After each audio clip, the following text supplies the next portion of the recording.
मैं प्रतिमा उपाध्याय, आप सभी का प्रतिमा उपाध्याय साहित्य तक चैनल पर स्वागत है। आज हम पढ़ेंगे दोपहर का भोजन कहानी, जिसके लेखक हैं अमरकांत। दोपहर का भोजन कहानी निम्न मध्यम वर्गीय परिवार के रहन सहन के यथार्थ को प्रस्तुत करती कहानी है। इस कहानी में घर के मुखिया की अचानक नौकरी छूट जाने के कारण परिवार के सामने आर्थिक संकट खड़ा हो जाता है। परिवार के सदस्यों को एक वक्त का भरपेट भोजन भी उपलब्ध नहीं हो पाता। पूरे परिवार का संघर्ष भावी उम्मीदों पर टिका है। सिद्धेश्वरी, जो इस कहानी की नायिका है, वह इस संकट की घड़ी में पूरे परिवार के सभी सदस्यों को बांधे रखने का, अर्थात कि जोड़े रखने का प्रयास करती हैं। आइए बढ़ते हैं कहानी की ओर। आप कहानी सुनेंगे प्रतिमा की आवाज़ में। सिद्धेश्वरी ने खाना बनाने के बाद चूल्हे को बुझा दिया और दोनों घुटनों के बीच सर रखकर शायद पैर की उंगलियों या जमीन पर चलते चींटे चींटियों को देखने लगी। अचानक उसे मालूम हुआ कि बहुत देर से उसे प्यास लगी है। वह मतवाले की तरह उठी और गगरे से लोटा भर पानी लेकर गट गट चढ़ा गई। खाली पानी उसके कलेजे में लग गया और वह हाय राम कहकर वहीं जमीन पर लेट गई। आधे घंटे तक वहीं उसी तरह पड़ी रहने के बाद उसके जी में जी आया। वह बैठ गई, आंखों को मल मल कर इधर उधर देखा और फिर उसकी दृष्टि ओसरे में आधे टूटे खटोले पर सोए अपने 6 वर्षीय लड़के प्रमोद पर जम गई। लड़का नंग धड़ंग पड़ा था। उसके गले तथा छाती की हड्डियां साफ दिखाई देती थी। उसके हाथ पैर बासी ककड़ियों की तरह सूखे तथा बेजान पड़े थे और उसका पेट हंडिया की तरह फूला हुआ था। उसका मुख खुला हुआ था और उस पर अनगिनत मक्खियाँ उड़ रही थीं। वह उठी, बच्चे के मुंह पर अपना एक फटा गंदा ब्लाउज डाल दिया और एक आध मिनट सुन्न खड़ी रहने के बाद दरवाजे पर जाकर किवाड़ की आड़ से गली निहारने लगी। 12 बज चुके थे। धूप अत्यंत तेज थी और कभी एक दो व्यक्ति सिर पर तौलिया या गमछा रखे हुए या मजबूती से छाता ताने हुए फुर्ती के साथ लपकते हुए से गुजर जाते। 10-15 मिनट तक वह उसी तरह खड़ी रही। फिर उसके चेहरे पर व्यग्रता फैल गई और उसने आसमान तथा कड़ी धूप की ओर चिंता से देखा। एक दो क्षण बाद उसने सिर को किवाड़ से काफ़ी आगे बढ़ाकर गली के छोर की तरफ निहारा तो उसका बड़ा लड़का रामचंद्र धीरे धीरे घर की ओर सरकता नजर आया। उसने फुर्ती से एक लोटा पानी ओसारे की चौकी के पास नीचे रख दिया और चौके में जाकर खाने के स्थान को जल्दी जल्दी पानी से लीपने पोतने लगी। वहाँ पीढ़ा रखकर उसने सिर को दरवाजे की ओर घुमाया ही था कि रामचंद्र ने अंदर कदम रखा। रामचंद्र आकर धम से चौकी पर बैठ गया और फिर वही बेजान सा लेट गया। उसका मुंह लाल तथा चढ़ा हुआ था। उसके बाल अस्त व्यस्त थे और उसके फटे पुराने जूतों पर गर्द जमी हुई थी। सिद्धेश्वरी की पहले हिम्मत नहीं हुई कि उसके पास आए और वहीं से वह भयभीत हिरनी की भांति सर उचका उचका कर घुमाकर बेटे को व्यग्रता से निहारती रही। किंतु लगभग 10 मिनट बीतने के पश्चात भी रामचंद्र नहीं उठा तो वह घबरा गई। पास जाकर पुकारा, बड़कू बड़कू, लेकिन उसके कुछ उत्तर न मिलने पर डर गई और लड़के की नाक के पास हाथ रख दिया। सांस ठीक से चल रही थी। फिर सर पर हाथ रखकर देखा, बुखार नहीं था। हाथ से स्पर्श से रामचंद्र ने आंखें खोली। पहले उसने माँ की ओर सुस्त नजरों से देखा, फिर झट से उठ बैठा। जूते निकाले और नीचे रखे लोटे के जल से हाथ पैर धोने के बाद वह यंत्र की तरह चौकी पर आकर बैठ गया। सिद्धेश्वरी ने डरते डरते पूछा, खाना तैयार है, यहीं लगाऊं क्या? रामचंद्र ने उठते हुए प्रश्न किया, बाबूजी खा चुके? सिद्धेश्वरी ने चौकी की ओर भागते हुए देखा, आते ही होंगे। रामचंद्र पीढ़े पर बैठ गया। उसकी उम्र लगभग 21 वर्ष की थी। लंबा दुबला पतला गोरा रंग, बड़ी बड़ी आंखें तथा होठों भर झुर्रियाँ। वह एक स्थानीय दैनिक समाचार पत्र के दफ्तर में अपनी तबीयत से प्रूफ रीडरी का काम सीखता था। पिछले साल ही उसने इंटर पास किया था। सिद्धेश्वरी ने खाने की थाली सामने लाकर रख दी और पास ही बैठकर पंखा करने लगी। रामचंद्र ने खाने की ओर दार्शनिक की भांति देखा। कुल 2 रोटियां, भर कटोरी पनियाई दाल और चने की तली तरकारी। रामचंद्र ने रोटी के प्रथम टुकड़े को निगलते हुए पूछा, मोहन कहाँ है? बड़ी कड़ी धूप हो रही है। मोहन सिद्धेश्वरी का मझला लड़का था। उम्र 18 वर्ष थी और वह इस साल हाई स्कूल का प्राइवेट इम्तिहान देने की तैयारी कर रहा था। वरना मालूम कब से घर से गायब था और सिद्धेश्वरी को स्वयं पता नहीं था कि वह कहाँ गया है। किंतु सच बोलने की उसकी तबीयत नहीं हुई और झूठ मूठ उसने कहा, किसी लड़के के यहाँ पढ़ने गया है, आता ही होगा, दिमाग उसका बड़ा तेज है और उसकी तबीयत 24 घंटे पढ़ने में लगी लगी रहती है, हमेशा उसी की बात करता रहता है। रामचंद्र ने कुछ नहीं कहा, एक टुकड़ा मुंह में भरकर रखकर भरा गिलास पानी पी गया, फिर खाने में लग गया। वह काफ़ी छोटे छोटे टुकड़े तोड़कर धीरे धीरे चबा रहा था। सिद्धेश्वरी भय तथा आतंक से अपने बेटे को एकटक निहार रही थी। कुछ क्षण बीतने के बाद डरते डरते उसने पूछा, वहाँ कुछ हुआ क्या? रामचंद्र ने अपनी बड़ी बड़ी भावहीन आंखों से अपनी माँ को देखा, फिर नीचा सर कर कर कुछ रूखाई से बोला, समय आने पर सब ठीक हो जाएगा। सिद्धेश्वरी चुप रही। धूप और तेज होती जा रही थी। छोटे आंगन के ऊपर आसमान में बादल के एक दो टुकड़े पाल की नावों की तरह तैर रहे थे। बाहर की गली से गुजरते हुए एक खड़खड़िया इक्के की आवाज़ आ रही थी और खटोले पर सोए बालक की सांस का खर खर शब्द सुनाई दे रहा था। रामचंद्र ने अचानक चुप्पी को भंग करते हुए पूछा, प्रमोद खा चुका?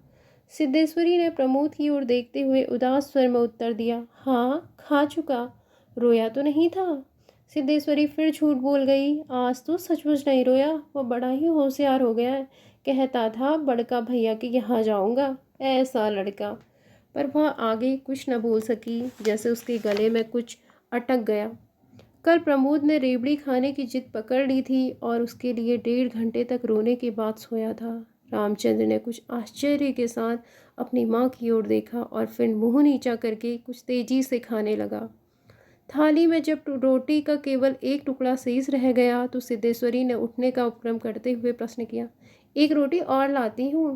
रामचंद्र हाथ से मना करते हुए हड़बड़ाकर बोल पड़ा, नहीं नहीं, जरा भी नहीं, मेरा पेट पहले ही भर चुका है, मैं तो यह भी छोड़ने वाला हूँ, बस अब नहीं। सिद्धेश्वरी ने जिद की, अच्छा आधी ही सही। रामचंद्र बिगड़ उठा, अधिक खिलाकर बीमार कर डालने की तबीयत है क्या? तुम लोग जरा भी नहीं सोचती हो, बस अपनी जिद, भूख रहती तो क्या ले नहीं लेता। सिद्धेश्वरी जहाँ की तहाँ बैठी ही रह गई। रामचंद्र ने थाली में बचे टुकड़े से हाथ खींच लिया और लोटे की ओर देखते हुए कहा, पानी लाओ।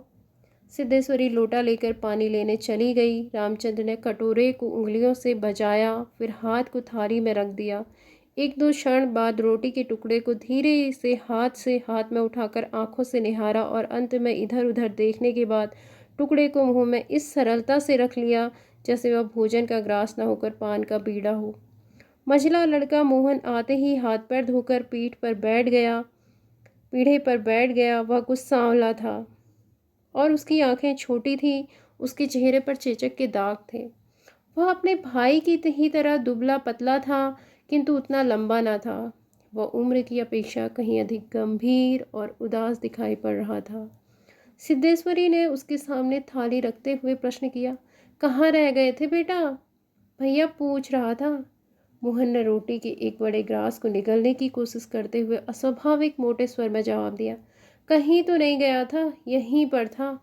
सिद्धेश्वरी वहीं बैठकर पंखा डुलाती हुई इस तरह बोली जैसे स्वप्न में बड़बड़ा रही हो, बड़का तुम्हारी बड़ी तारीफ कर रहा था, कह रहा था मोहन बड़ा दिमागी होगा, उसकी तबीयत 24 घंटे पढ़ने में ही लगी रहती है। यह कहकर उसने अपने मझले लड़के की ओर इस तरह देखा जैसे उसने कोई चोरी की हो। मोहन अपनी माँ की ओर देखकर फीकी हंसी हंस पड़ा और फिर खाने में जुट गया। वह परोसी गई 2 रोटियों में से एक रोटी कटोरे की 3/4 दाल तथा अधिकांश तरकारी साफ कर चुका था। सिद्धेश्वरी की समझ नहीं आया कि वह क्या करे। इन 2 लड़कों से उसे बहुत डर लगता था। अचानक उसकी आंखें भर आईं, वह दूसरे ओर देखने लगी। थोड़ी देर बाद उसने मोहन की ओर फिर देखा तो लड़का लगभग खाना समाप्त कर चुका था। सिद्धेश्वरी ने चौंकते हुए पूछा, एक रोटी देती हूँ? मोहन ने रसोई की ओर रहस्यमय नेत्रों से देखा, फिर सुस्त स्वर में बोला, नहीं। सिद्धेश्वरी ने गिड़गिड़ाते हुए कहा, नहीं बेटा, मेरी कसम, थोड़ी ही ले लो, तुम्हारा भैया ने 1 रोटी ली थी। मोहन ने अपनी माँ को गौर से देखा, फिर धीरे धीरे इस तरह उत्तर दिया जैसे कोई शिक्षक अपने शिष्य को समझाता है। नहीं रे, बस अव्वल तो अब भूख नहीं, फिर रोटियां तूने ऐसी बनाई हैं कि खाई नहीं जाती, न मालूम कैसी लग रही हैं। खैर, अगर तू चाहती है तो कटोरे में थोड़ी दाल दे दे, दाल बड़ी अच्छी बनी है। सिद्धेश्वरी से कुछ कहते न बना और उसने कटोरे को दाल से भर दिया। मोहन कटोरे को मुंह से लगाकर सुड़सुड़ा कर पी गया कि मुंशी चंद्रिका प्रसाद जूते को खसखस घसीटते हुए आए, राम का नाम लेकर चौकी पर बैठ गए। सिद्धेश्वरी ने माथे पर साड़ी को कुछ नीचे खिसका लिया और मोहन दाल को एक सांस में पीकर तथा पानी के लोटे को हाथ में लेकर तेजी से बाहर चला गया। 2 रोटियां, कटोरा भर दाल, चने की तली तरकारी। मुंशी चंद्रिका प्रसाद पीढ़े पोथी मारकर बैठ रोटी के एक एक ग्रास को इस तरह चुभला चुभला कर खा रहे थे जैसे बूढ़ी गाय जुगाली करती है। उनकी उम्र 45 वर्ष के लगभग थी, किंतु 50-55 के लगते थे। शरीर का चमड़ा झूलने लगा था, गंजी खोपड़ी आईने की भांति चमक रही थी, गंदी धोती के ऊपर अपेक्षाकृत कुछ साफ बनियान तार तार लटक रही थी। मुंशी जी ने कटोरे को हाथ में लेकर दाल को थोड़ा सुड़कते हुए पूछा, बड़का दिखाई नहीं दे रहा? सिद्धेश्वरी की समझ में नहीं आ रहा था कि उसके दिल में क्या हो गया है, जैसे कुछ काट रहा हो। पंखे को जरा और जोर से घुमाती हुई बोली, अभी अभी खाकर काम पर गया है, कह रहा था कुछ दिनों में नौकरी लग जाएगी। हमेशा बाबूजी बाबूजी किए रहता है। बोला बाबूजी देवता के समान है। मुंशी जी के चेहरे पर कुछ चमक आई, शर्माते हुए पूछा, क्या कहता था कि बाबूजी देवता के समान है? पागल है। सिद्धेश्वरी पर जैसे नशा चढ़ गया था, उन्माद की रोगिणी की भांति बड़बड़ाने लगी। पागल नहीं है, बड़ा होशियार है, उस जमाने का कोई महात्मा है, मोहन तो उसकी बड़ी इज्जत करता है।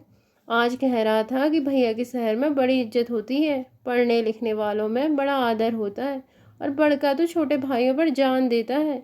दुनिया में वह सब कुछ कह सकता है, पर यह नहीं देख सकता कि उसके प्रमोद को कुछ हो जाए। मुंशी जी दाल लगे हाथ को चाट रहे थे। उन्होंने सामने की ताक की ओर देखते हुए हंसकर कहा, बड़का का दिमाग तो खैर काफ़ी तेज है, वैसे लड़कपन में नटखट भी था, हमेशा खेल कूद में लगा रहता था, लेकिन यह भी बात थी कि जो सबक मैं उसे याद करने को देता था उसे बर्राक रखता था। असल तो यह कि तीनों लड़के काफ़ी होशियार हैं। प्रमोद को क्या कम समझती हो? यह कहकर वह अचानक जोर से हंस पड़े। मुंशी जी 1.5 रोटी खा चुकने के बाद एक गिलास से युद्ध कर रहे थे। कठिनाई होने पर एक गिलास पानी चढ़ा गए, फिर खर खर खांस कर खाने लगे। फिर चुप्पी छा गई। दूर से किसी आटे की चक्की की पुक पुक आवाज़ सुनाई दे रही थी और पास के नीम के पेड़ पर बैठकर कोई पंडुक लगातार बोल रहा था। सिद्धेश्वरी की समझ में नहीं आ रहा था कि क्या कहे। वह चाहती थी कि सभी चीज़ें ठीक से पूछ ले, सभी चीज़ें ठीक से जान ले और दुनिया की हर चीज़ पर पहले की तरह धड़ल्ले से बात करे, पर उसकी हिम्मत नहीं होती थी। उसके दिल में जाने कैसा भय समाया हुआ था। अब मुंशी जी इस तरह चुपचाप दुबके हुए खा रहे थे जैसे पिछले 2 दिनों से मौन व्रत धारण कर रखा हो और उसको कहीं जाकर आज शाम को तोड़ने वाले हों। सिद्धेश्वरी से जैसे नहीं रहा गया, बोली, मालूम होता है अब बारिश नहीं होगी। मुंशी जी ने एक क्षण के लिए इधर उधर देखा, फिर निर्विकार स्वर में राय दी, मक्खियाँ बहुत हो गई हैं। सिद्धेश्वरी ने उत्सुकता प्रकट की, फूफा जी बीमार है, कोई समाचार नहीं आया?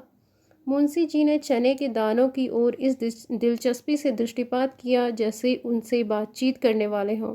फिर सूचना दी, गंगा शरण बाबू की लड़की की शादी तय हो गई है, लड़का एमए पास है।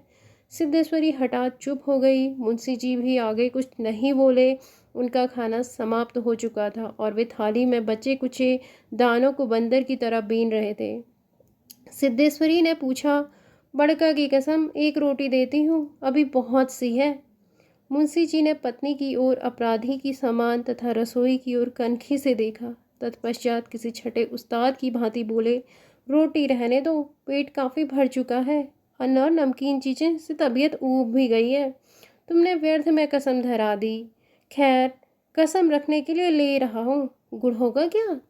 सिद्धेश्वरी ने बताया कि हंडिया में थोड़ा सा गुड़ है। मुंशी जी ने उत्साह के साथ कहा, तो थोड़े गुड़ का ठंडा रस बनाओ, पीऊँगा। तुम्हारी कसम भी रह जाएगी, जायका भी बदल जाएगा, साथ ही साथ हाजमा भी दुरुस्त होगा। हाँ, रोटी खाते खाते नाक में दम आ गया है। यह कहकर वह ठहाका मारकर हंस पड़े।